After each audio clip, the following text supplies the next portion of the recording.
अनंत चतुर्दशी भाद्रपद मास के शुक्ल पक्ष की चतुर्दशी को मनाई जाती है। इस दिन भगवान विष्णु के अनंत स्वरूप की पूजा की जाती है। कहा जाता है कि इस व्रत को करने से सभी संकट दूर होते हैं, घर में सुख समृद्धि आती है और जीवन में अनंत आनंद की प्राप्ति होती है। इसी दिन गणेश विसर्जन का भी महत्व है, जिससे यह दिन और भी खास बन जाता है। व्रत व पूजा विधि। अब जानते हैं कि इस दिन पूजा कैसे करनी चाहिए। सबसे पहले सुबह स्नान करके घर में साफ सफाई करें। पूजा स्थान पर भगवान विष्णु की मूर्ति या चित्र स्थापित करें। पीले कपड़े पर 14 गांठ वाला धागा अनंत सूत्र रखें। भगवान विष्णु को धूप, दीप, पुष्प, फल और पंचामृत अर्पित करें। ओम अनंताय नमः या ओम नमो भगवते वासुदेवाय मंत्र का जाप करें। अनंत सूत्र को पूजा करके दाहिने हाथ में पुरुष और बाएं हाथ में महिलाएं बांधें। दिन भर व्रत रखें और कथा सुनें।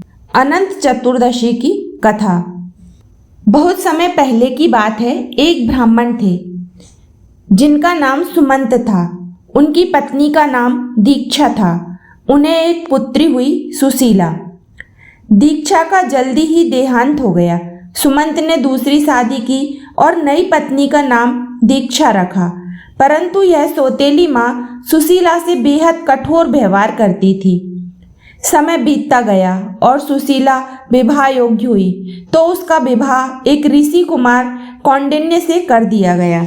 जब विवाह समाप्त हो गया तो सुशीला और कौंडिन्य दोनों अपने नए जीवन की शुरुआत करने लगे। वे अपने घर की ओर यात्रा कर रहे थे।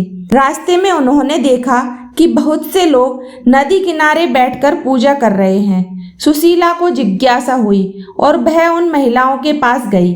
उन्होंने बताया, आज अनंत चतुर्दशी है। यह व्रत भगवान विष्णु का है। इसे करने से जीवन में सुख समृद्धि और अनंत आशीर्वाद मिलता है। अनंत सूत्र बांधने से हर संकट दूर होता है। सुशीला को यह व्रत अत्यंत प्रिय लगा। उसने वहीं पर विधि विधान से भगवान विष्णु की पूजा की और 14 गांठ वाला धागा अनंत सूत्र बांध लिया। उस दिन के बाद उसके जीवन में खुशहाली छाने लगी। कुछ समय बाद कौंडिल्य ने देखा कि सुशीला हमेशा अपने हाथ में धागा बांधे रहती है। उसने पूछा, यह धागा क्या है?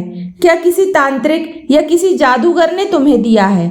सुशीला ने समझाया, यह धागा भगवान विष्णु के अनंत रूप का प्रतीक है। मैंने अनंत चतुर्दशी का व्रत किया है, इसी कारण यह बांधा है। परंतु कौंडिन्य को विश्वास नहीं हुआ। उसने उस धागे को तोड़कर आग में फेंक दिया।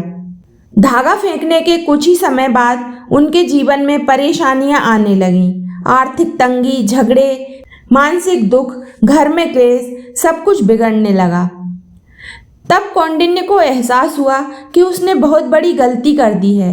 वह घर छोड़कर जंगल में चला गया और भगवान विष्णु की भक्ति में लीन होकर तप करने लगा।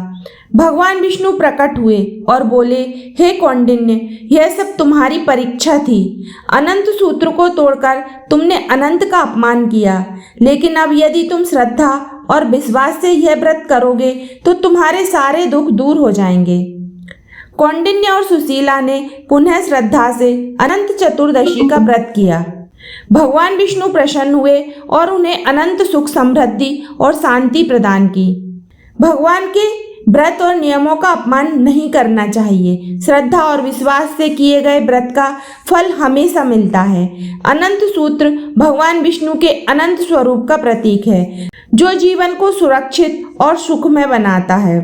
अनंत चतुर्दशी के दिन भगवान विष्णु के अनंत स्वरूप की पूजा की जाती है। कहा जाता है कि इस व्रत को करने से जीवन के सभी संकट दूर होते हैं, घर में सुख समृद्धि आती है और व्यक्ति को अनंत फलों की प्राप्ति होती है। क्या है अनंत सूत्र की 14 गांठों का रहस्य? 14 गांठ 14 लोकों का प्रतीक है। भूलोक, भूवरलोक, स्वरलोक, महरलोक, जनलोक, तपलोक, सत्यलोक और अन्य लोक। जब हम अनंत सूत्र बांधते हैं तो यह हमें सभी लोकों की ऊर्जा और भगवान विष्णु की अनंत कृपा से जोड़ता है। यही कारण है कि इसे बांधने से जीवन में सुरक्षा और सुख मिलता है। तो साथियों, आपने जाना अनंत चतुर्दशी का महत्व, पूजा विधि और कथा। अगर आपको यह वीडियो अच्छा लगा तो लाइक और शेयर करें और हमारे चैनल गुडविल को सब्सक्राइब करना ना भूलें। भगवान विष्णु और गणेश जी की कृपा आपके और आपके परिवार पर सदैव बनी रहे। इसी शुभकामना के साथ हर हर महादेव।